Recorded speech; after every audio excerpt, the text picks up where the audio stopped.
Welcome to the Simply Compliance podcast. I'm your host, Craig Willard. Today we have a special guest. This guy I reached out to several months ago regarding CMMC, and I cannot tell you what a blessing it has been to know this individual, to know how friendly, how great he has been to help me in things that I didn't think he would even be able to help me in. But I want to introduce Dave Fairburn, and let me tell you a little bit about him first. First and foremost, he's a seasoned cyber expert with more than 25 years of designing and implementing programmatic security solutions. But for those people who have ever heard of the term FedRAMP, he is the architect, he is the author. So anytime you want to think about FedRAMP, just think about my good friend, Dave Fairburn. How are you, Dave? I'm lovely, man. Thanks for having me today. No problem. We have a lot to get into. CMMC is hot and heavy, and I know we're just really getting started. The engines are just getting fired up, but there are a lot of questions on those minds of contractors that are just trying to figure out, what do I do next? For those people who have been checking that 800-171 box but haven't been doing a dang thing, we got a lot to do, don't we? Yeah, that dog don't hunt now. So let's get started first, because I think this is a fascinating part of your story and where you came from. Tell me about how you became the author and the architect of what everyone knows as FedRAMP. Oh, wow. Well, that story in and of itself is a very, very long one, but I will give you the Reader's Digest version. So 2010, summer 2010, I was just leaving one contract that had ended at Department of Energy, and the federal client that I had, his name was Warren Muty. Brilliant man.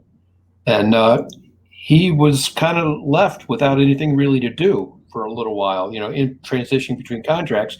So we volunteered to sit on a FedRAMP board. Nobody really knew what it was.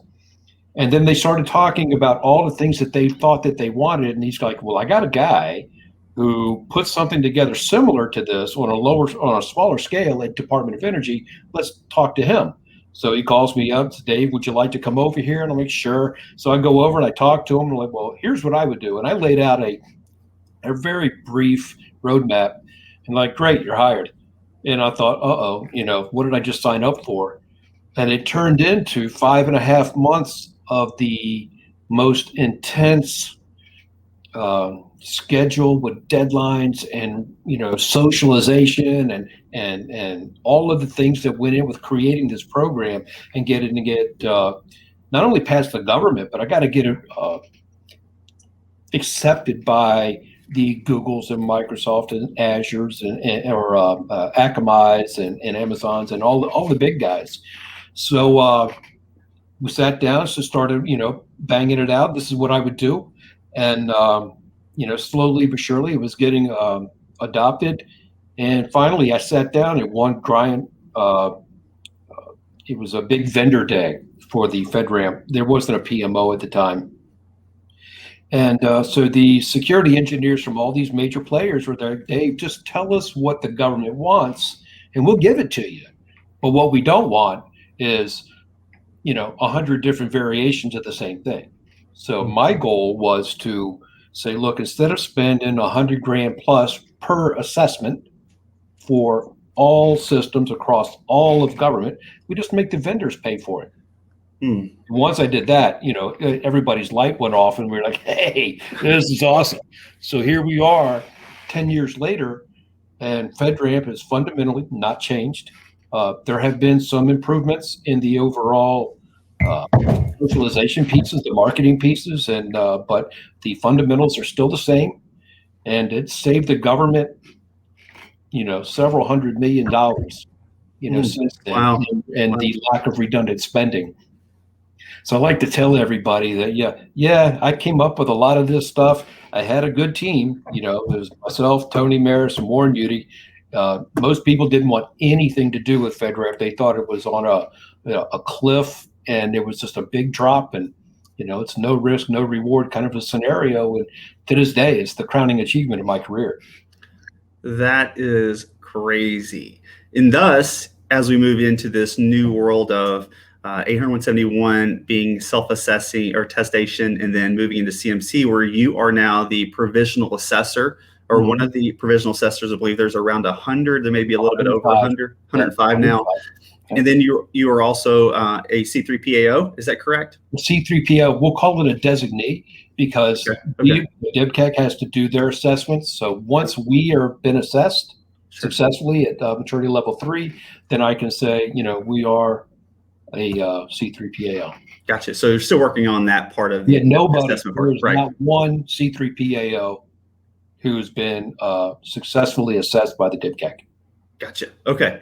Very clear to know. So with that thought, I'm going to ask a couple of questions because I think it's really important to understand some things that are maybe a little bit fuzzy for people. And so, so let's get into this. So first question is, with an increasing level of vendors offering CUI cloud storage that claim to meet CMMC requirements, how can a contractor quiet the noise and pick a vendor that will actually be able to truly meet 800-171/7 CMMC requirements for storing this CUI data?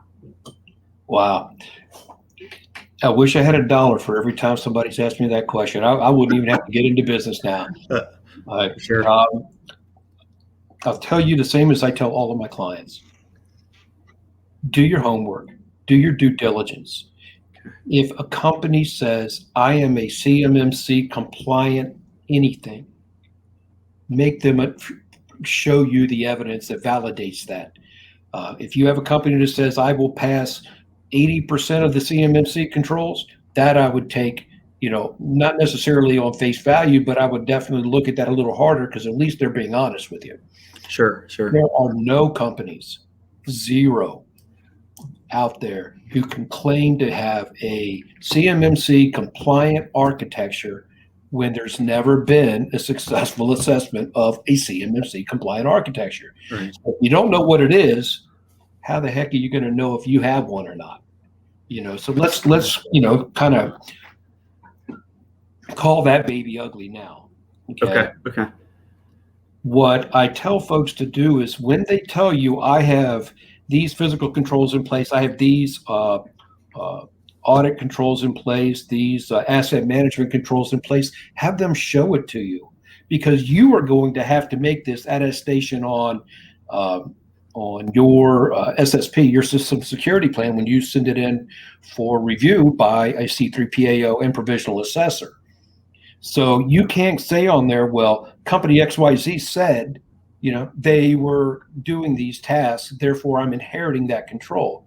No, you have to say, essentially, and don't quote me on this, but I'm inheriting this control from this company, and they do XYZ to mitigate this particular issue, and these are their implementation statements. Again, you're taking that responsibility of security control met, not met. That's great. You're taking that responsibility and you're passing it on to a third party. That may or may not come back to haunt you, but what will is the accountability pieces. And as I say all the time, you can outsource responsibility. You cannot outsource accountability.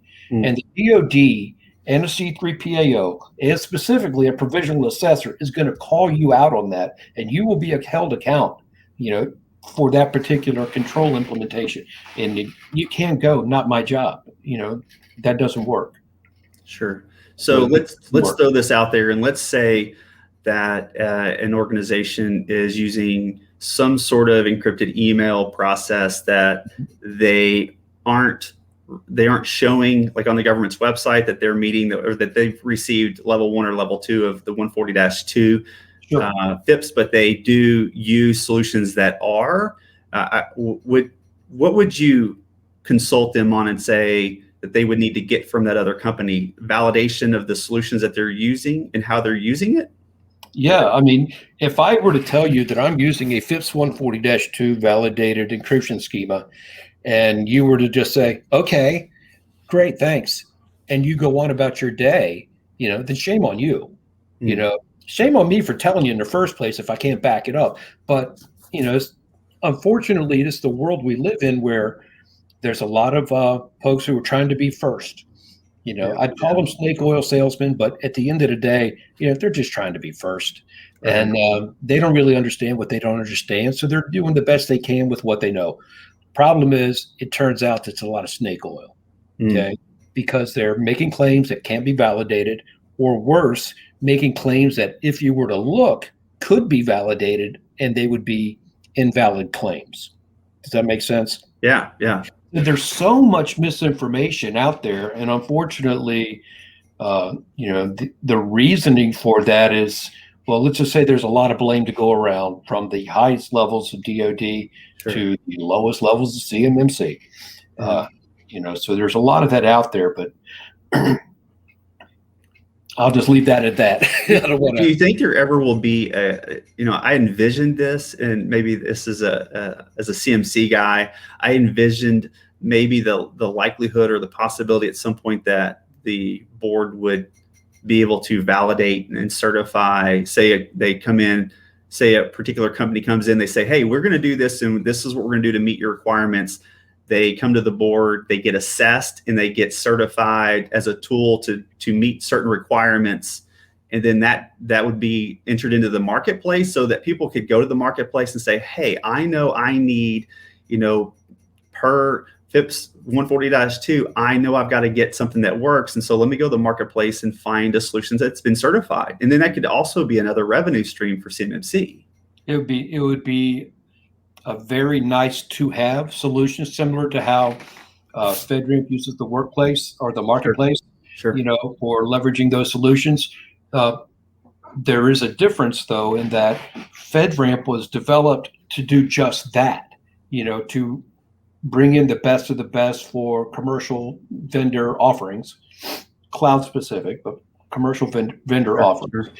And then tools that you can use within that environment. CMMC is, it's got a much broader net. So it's out to the 300,000 DIB companies that are out there going, whatever widget you're making, we got to make sure you're protecting our information.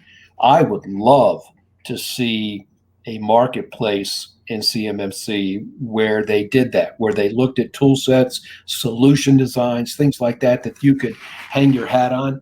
But I don't know that that's necessarily going to come out. The biggest problem that I see with this, and this is something that I've wrestled with, trying to figure out a solution to this solution or lack of solution, is I don't know that I want the DoD to be prescribing solutions. It really kind of, it steps on the whole capitalist idea of businesses. And when you have to move at the speed of government, that is painfully slow, and by the time you get a solution that's been vetted by, any government, entity, especially DoD as a whole, because it's so large, so complex, so many moving pieces, that by the time you get that blessing, that technology is obsolete. So now somebody else come on. So we have to just be careful about the what we wish for, because we just might get it. That's true. Yeah. I was just thinking there's got to be a better way. Could you imagine the number of assessors that end up becoming certified, and they're out there, and maybe they don't have experience in a particular field, if they don't have expertise along a vast area of technology and cybersecurity? I mean, it could be a bit daunting for an auditor to come in and be able to really validate whether something is truly going to do or does what it says it is. Right. And that, I'm glad you brought up that phrase, that name, auditor. Yeah. I want to make sure that if nothing else gets out about CMMC, that this is out there. When the AB selected their initial provisional candidates to go through the provisional assessor training, the bar was pretty high. You had to have like 20 years of experience doing it. It had to be dedicated experience doing assessments in a variety of different frameworks and so on. Well, assessors, I am an assessor, okay? My whole career has been from an assessment point of view, and that is, don't tell me what to look for. tell me what it is you're trying to accomplish. I will tell you if you got there or not. So an auditor, by definition, says, I have a password complexity that has 12 characters, and I have to look to make sure that nobody has a password that doesn't meet this criteria. That's an auditor. An assessor is going to say, you have a password policy that says you have to have 12 characters, but you know what? You're using 11, but one of those characters are ASCII symbols or something like that. Something that's, how long it takes to crack that password. Therefore, I see where they're going. What do we have in a compensating control that will get me over that hump? So we're always asking more questions, not can I check that box? Can I not check that box? That's the difference between an assessor and an auditor. I never really thought about that. So there's a lot of us auditors that are in this assessment pool. Okay. So auditors, in your perspective, check boxes. They make sure the box is checked. No, assessors dig in. Yeah, assessors are far deeper in their ingestion of this content and saying, hey, but are you doing it a different way? Or let me really understand what's going on in your infrastructure. Right. Because if you use something that says, my access rights are determined through, whether it's AD or whether you have just another system. Well, most auditors are going to say, well, the rights are passed down through AD. It's great. But then when you find out, well, they're not really being passed all the way down. What's happening is they're going to another endpoint, and those determinations are being made, and it's incomplete by the time it gets to the ultimate endpoint. Well, then you have to take that step and go and trace that all the way back and say, did we just implement a solution and then disable that solution on the other side? And so nobody really knows. And I cannot tell you how many times I have been doing assessments, and I have literally done more than 120 assessments in my career. How many times I've gone in to do an assessment and they said, here it is, Mr. Fairburn, these are our implementations of all these controls. See how we check these boxes? And I go, great. What does that mean? And I'll just pick a random box. I have no idea. And that tells me that an auditor went through and said, yep, I have it, check it. Well, what does it do? How did it help? Why doesn't it work? If you can't ask why, what's the point of an assessment? Well, it goes back to the accountability, right? So the organization, even if they're having someone else help assess with a pre-assessment prior to certification, it's making sure they go through those controls and they understand, because the assessor is going to be asking the owners, whoever that primary responsible party is, all the questions, and they need to be able to have the answers. Right. And the second part is this is where the managed service provider part comes in, because they'll say, well, let's go talk to these folks. Well, they don't understand your mission as your mission is, whatever widget you're making or whatever service you're providing and so on. They understand what you've told them. You need people that can look at this holistically. And to me, that's what a true assessor does. Oh, that's great. Box. I really appreciate the clarity in that. Let's move on to the next question. Okay. If an OSC is seeking ML1, so they're looking for maturity level 1, even though documentation is not required, what are you, as a provisional assessor, expecting to see documented in order to certify the OSC as ML1? Okay. Remember how earlier I said there's a lot of misinformation out there? Yes. So one of the misinformation points that gets latched onto is that there is zero paperwork required for level 1. That's not true. All you have to do is look at the requirements in CMMC level 1, and they will tell you things like identify the personnel who can access this system, identify the subsystems that can access this system. Well, by definition, if you identify it, it's not just, hey, Joey over there, he's got it. No, you have to have a list. You have to have a way to manage it. Otherwise, you're not managing, and therefore there's 2 M's, in the CMMC, and the first one's maturity. And if you can't determine who your users are and what devices you're going to use to connect to and what they're going to connect to, then, what are you doing? You're just making it up as you go along. Do you think that was a miss on the CMC's perspective to state that policies and things are not required but likely needed? Should they have just said, you need to do whatever you need to do to get ML1 achieved? Yeah, well, I'll tell you this, and this is an opinion, okay, but for CMMC, and I love the AB, and they take a lot of arrows, man, a lot of arrows shooting at them.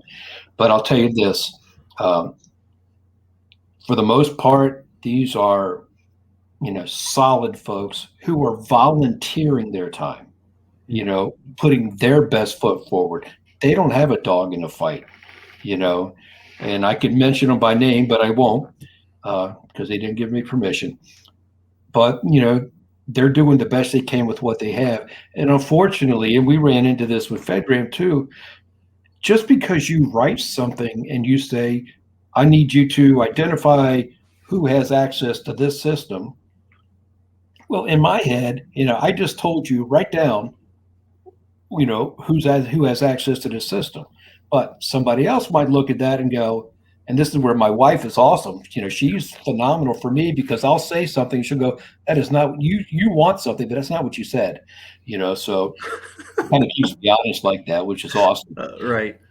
But when, because CMMC did not say, write down the list of who has these accesses or how these accesses are occurring, or, how your maintenance is being performed. None of that stuff, because they didn't say it, write it down. They don't, and they just took that as a misunderstanding. Whereas where I'm coming in and saying, great, you're going to identify this for me. How are you going to do that? Well, here's my list. Great, you wrote it down. Yeah. Typically, they're going to be doing it anyway. Right. Because nobody can keep track of that. I don't care if you have three. Right. Okay, let me ask one question extra about that ML1. When we talk about FCI, so this people get confused with what CUI is and what FCI is, and I did not want to open Pandora's box of what CUI is because it's a massive box. I just don't want to go there. But FCI, for a lot of people, I think the simplest way to put it is that if it's not for public consumption, it should be considered FCI. Would that be a fair statement? That would be a fair starting point. Okay. I'll say that. If it's contract information that is not meant for the public, that's FCI. Okay. But again, it's got to be contract information, which is, these are your contracting officers, these are your terms, these are the finances, this is what you're doing, for that money, and everything. So that is FCI. How you do that, which they should not you're going to do this by putting it into a, GCC high environment and blah, blah, blah. They're not going to, they should not be doing any of that. Right. Again, that's the government dictating terms. And I don't think they would do that, but so that level is FCI. And again, CUI, 100 categories. Yeah, I'm not even going there, but I'm going to ask you another question regarding that. So Next question. I've heard that the CMMC-AB is designating assessor data as CUI. Mm-hmm. Along the same vein, if an OSC is seeking ML3 and they store validating documentation needed for the assessor in a DropBox or some other non-7012 compliant solution, would it also need to be considered CUI and stored in an environment meeting 7012 requirements? Oh, wow. I love this question. The answer is yeah. Yeah. I mean, if you think about it, your security plan, which is required for all levels higher than 1. Okay. So your security plan, so again, for simplicity's sake, if you have CUI, you have to have a security plan. All right. So your security plan lists, this is what my architecture is. This is where it's located. These are who has access to it. These are the vulnerabilities it has. This is, all of the secret sauce. Everything is built into there. It's telling them everything. You would not want to have that in the hands of your competitors. Yeah. B, you obviously don't want to have that in the hands of any active or inactive bad actor. Is that redundant? I get what you're saying. Yeah. Bad guy. You don't want the bad guy to have this because that kind of defeats the whole purpose of CMMC in the first place. So, you don't put your stuff in a DropBox. You put it in a 7012. I'll look at those, compliance clauses. Put it in an environment. where it's going to have the level of protection it deserves. This is not classified data, which is where a lot of folks go the other way. They want, I want to put a stopgap in everything. Well, it's not classified data. Right. It's true defense in depth. And, so put it in a 7012 compliant environment. As an assessor, the environment that's why all C3PAOs have to be level 3 assessed successfully first, because we're putting that information up in the 7012 compliant architecture. Well, it only makes sense that the vendor should do the same. Yeah. So let me a little bit deeper in that. So there is a little confusing. There's some conflicted information out there regarding ML3 and system vulnerability scans. And it has been said, some people believe that the system vulnerabilities, patching and things like that, are not considered CUI because they're not part of the contract. Yeah.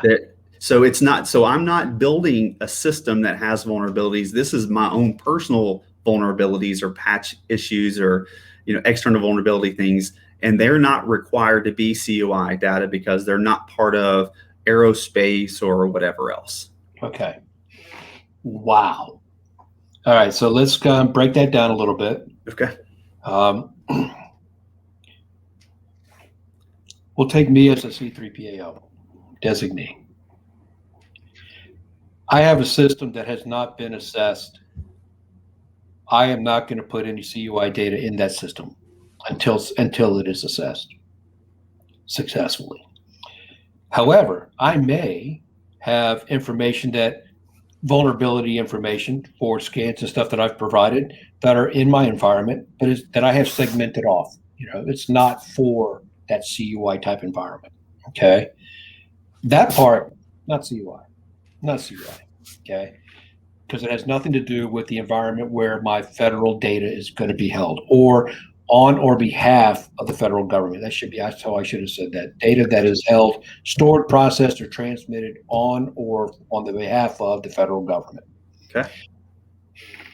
However, once I start populating that environment, I need all my vulnerability data as well. That is going to be CUI data. There is a special tag in NARA. Go look it up. It's CUI/V, I believe, is for for vulnerability data, and it has to be in there because the DoD needs that transparency.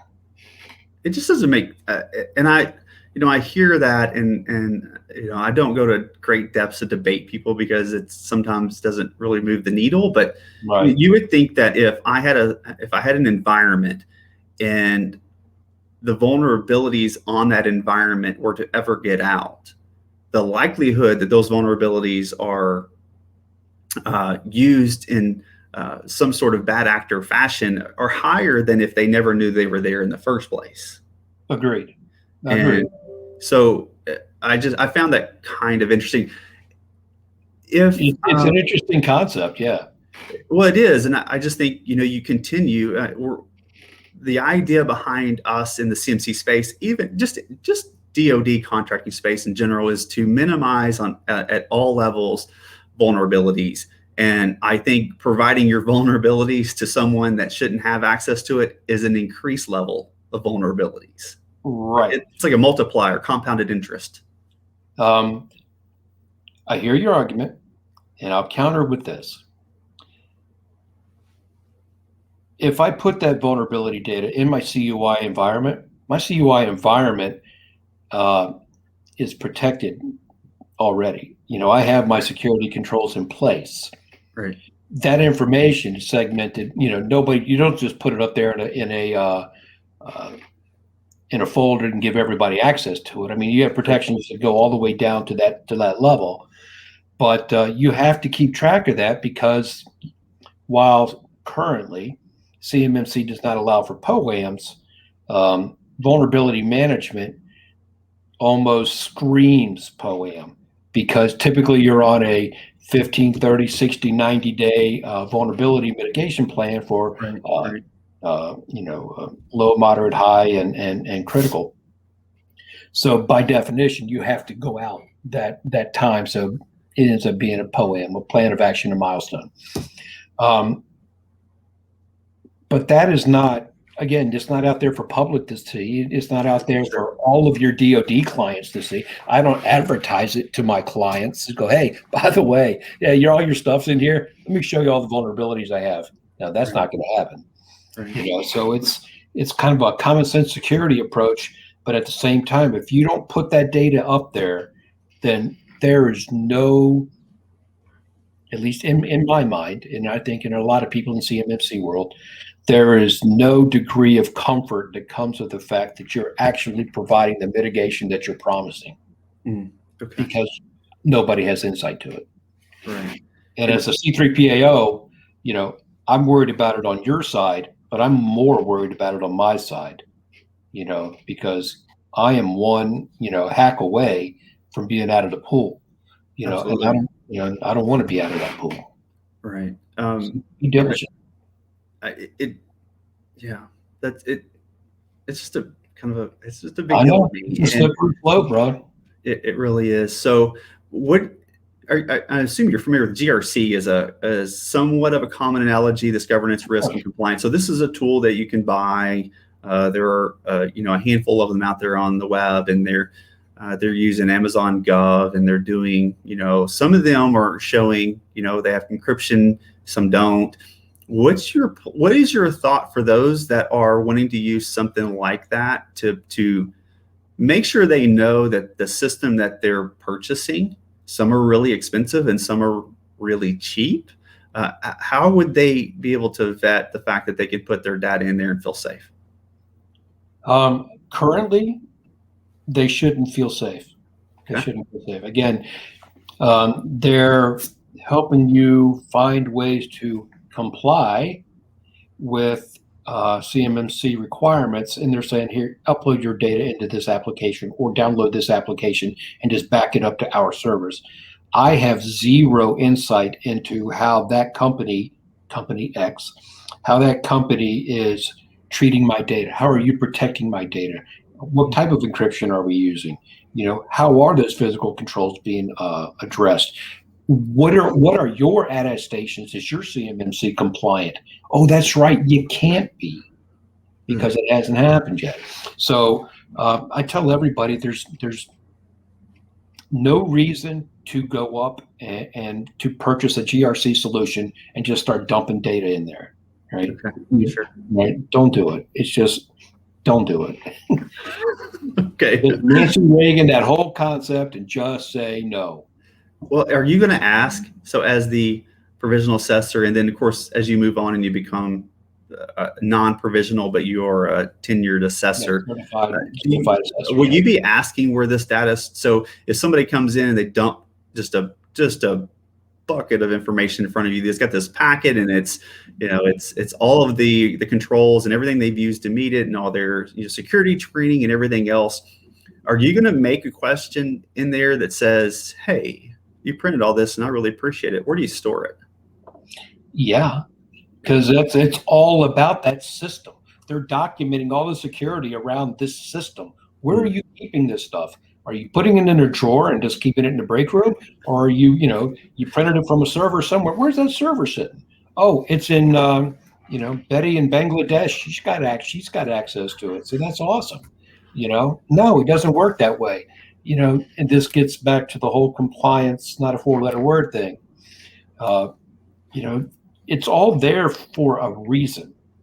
And if you, I liken it to a house.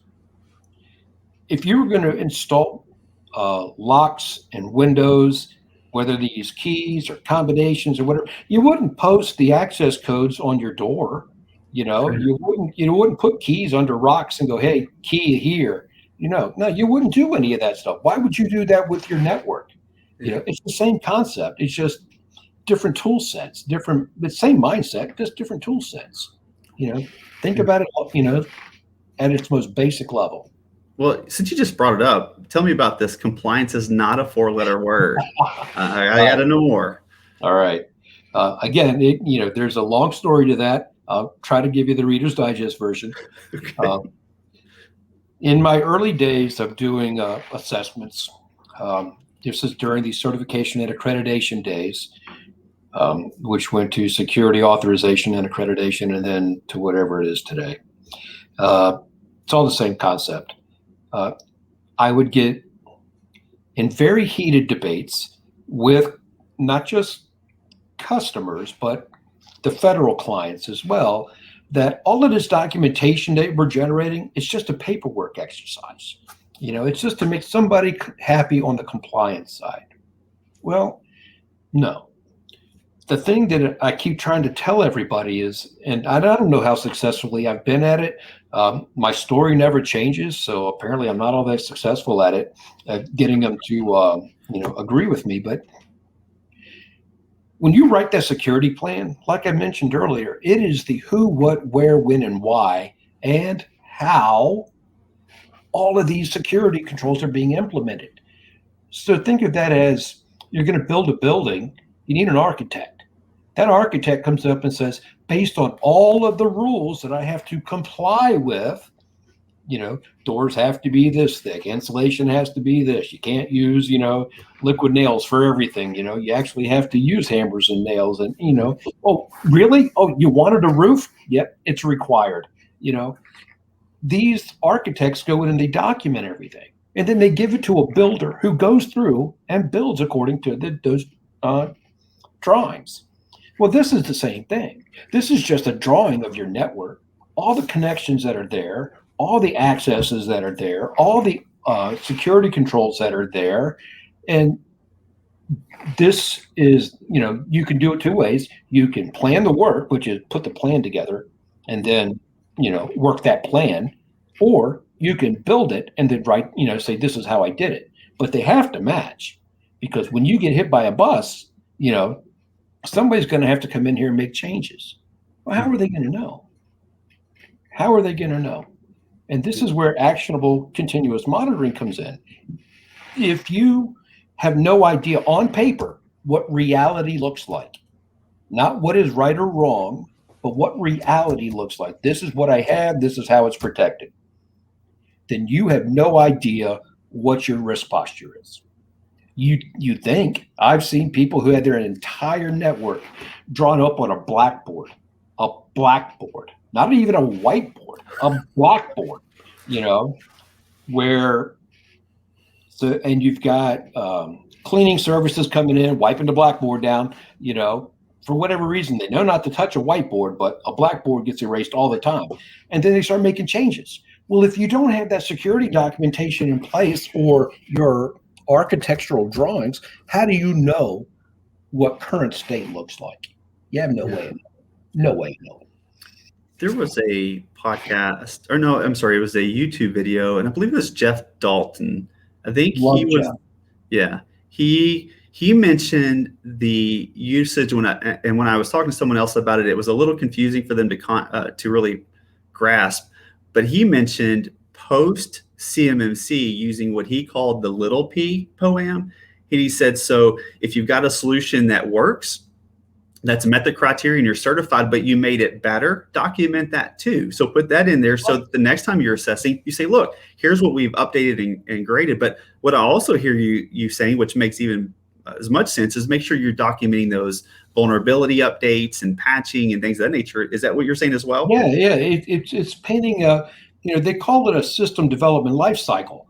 Well, just like in your life cycle, you've got things that are documented all through your life, which you need. It's the same thing with any network. You have to create it, you draw it out, you document all of the pluses and minuses so that you know what reality looks like. Not, this is what my system is supposed to do. This is what I'm getting paid to make my system do. No, I want to know what it is. The fastest way to find out? Have a really good pen tester.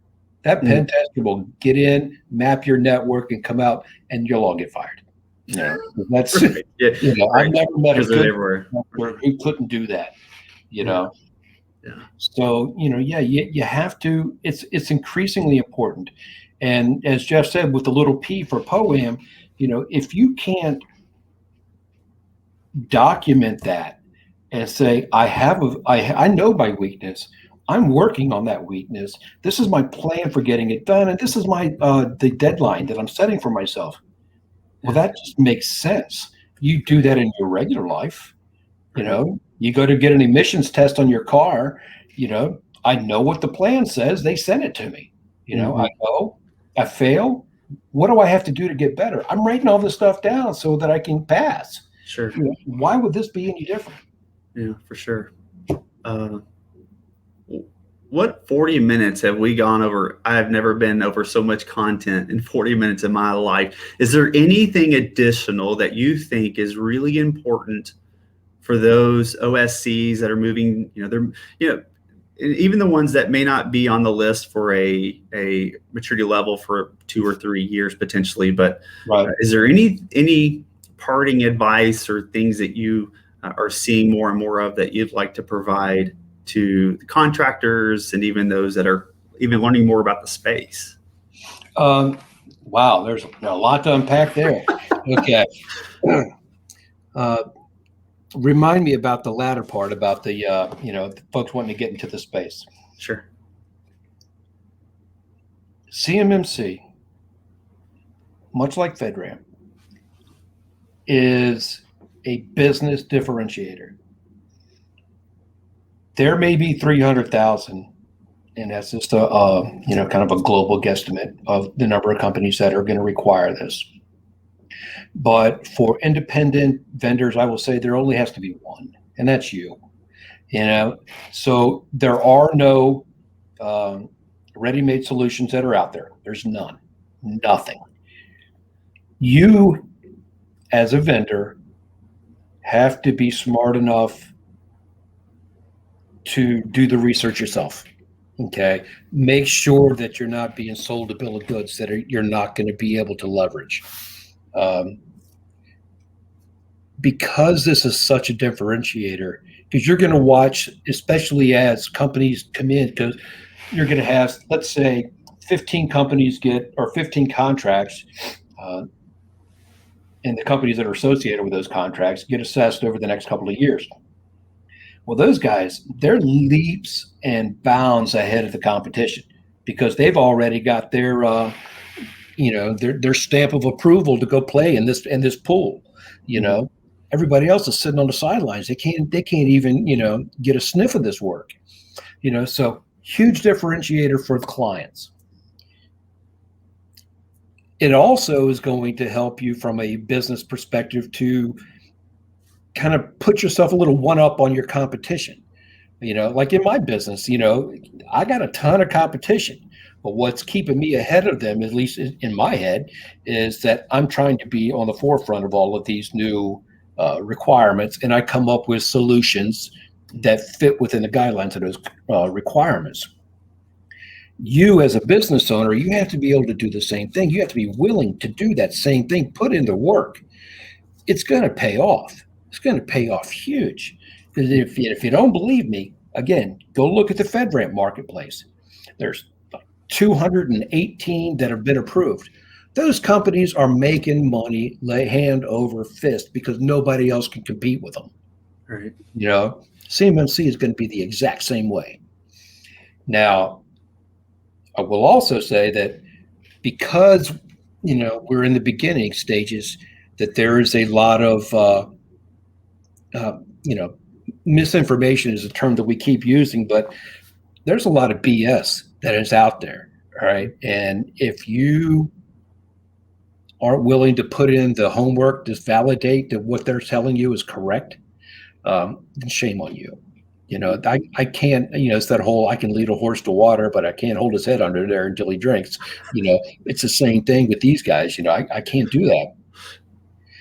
Now, for people who want to get into this business, especially on the CMMC side, there's a lot of work for everybody. Anybody who says, well, I'm so worried about all my competition, why? Right. I mean, there's a ton of work. Again, 105 provisional assessors, like 50 C3PAOs that have been, quasi-approved, but by the time they all get vetted, whoever's the first in, they're making all the money. So let's just jump in the pool and let's just, get working. Right. But when you want to jump into this business, you better realize that there's a lot of people, myself included, and who are going to hold you to account. So, and if anybody ever sees me on LinkedIn or anything like that, I am not shy about throwing the BS flag and going, no, you are out here, you're just blowing out all of this BS. None of it is accurate, or the one piece that is accurate, you're building on it with a bunch of falsehoods. So, be honest. And I will say that the level of integrity that I've found, not 100%, but a good portion of the people that are heavily involved, not the one-offers, but the folks that are heavily involved in CMMC right now, there's so much integrity there that I'm proud to say that I'm part of this community. Right. We're doing, as Regan says all the time, we're protecting the supply chain for DoD. It's no small task. Anybody that thinks it can be done in 15 minutes with, some antivirus, they're full of it. This takes some thought, this takes some doing, this takes some money, but you're in that business. So, comply. Yeah, I think too, if you, and you can correct me if I'm wrong, there are some allowable costs for those who haven't been in the compliance space. If they've been checking the box, then I don't think the federal government's going to help you much, because you've said you've already been compliant with 80171. If you have a 7012 clause, but there's at least allowable costs for people that are new in the space to be able to recoup maybe some of that money. Yeah, some of it. And you're bringing up a subject that's kind of sore to me, because again, you talk about misinformation. I know almost to the man hour how long it takes to do a level 3 assessment, and for some of the numbers that I've seen coming out of DoD and in other advisory areas. I know you're talking about. I know exactly what you're talking about. Put it out there now. If you think I'm going to do a level 3 assessment for $10,000, you got another thing coming. Yeah. All right.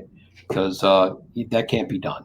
Yeah, I think I know what you're talking about with that document. And there was they were basically saying, no, this is going to be really easy. It's going to be, a light employee, low, not a high income employee, just enter in some data and you'll be done. Right. Yeah. That is not true. If I were employing nothing but auditors and sending them out, that could very well be the case.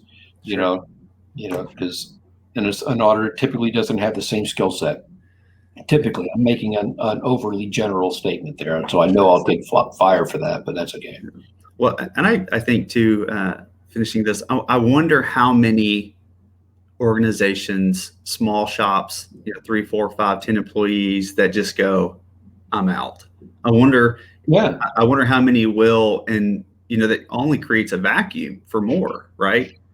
I mean, you would think that then more people would then want to go, well, there's people are leaving, then maybe that makes space for me. Right. And I think that is what'll happen. The ecosystem is going to kind of take care of itself in that regard. So if you have, say, a 5 person company, and they do I don't know, machine parts or something like that, okay, great. I don't have any type of CUI. I only have to do level 1. So it's FCI. And I think I've told you before in one of our previous discussions that, essentially if you can read, you can pass a level 1 assessment. Right. And if you're willing to put in that little bit of work, it's not a lot. It's just a little bit of work for level 1, then you're okay. Yeah. But it's folks that don't understand it. Well, wait a minute, if I've got CUI, now I got to go spend 20 grand a year for this solution. And then I got to bolt this on. And then, now I got audits, and my audits are going to cost me a fortune. And, that's a business decision that they have to make. Right. It's not going to cost them a lot. It really just depends on what you want to utilize to prove to the DoD that you're protecting their data. And make no mistake, it is their data. Sure. Definitely.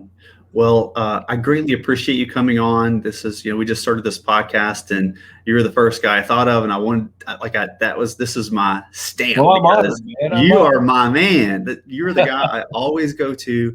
And for anyone listening, if if you have any questions, this guy is your guy. You can reach him over on his website, cyberpro.us. He's also on LinkedIn. I'll put all these in the show notes. And you can also reach Dave over by email at dave.fairburn@cyberpros.us. Dave, man, you are the wealth of knowledge like no one else I know. And I appreciate it, brother. I appreciate it. I'm greatly appreciative for our friendship and everything else. So come back again. Anytime, you're always welcome. Just walk on in over here, man. I'll do that. Okay. Well, I greatly appreciate it. Everyone else, thanks for listening, and we'll talk to you soon.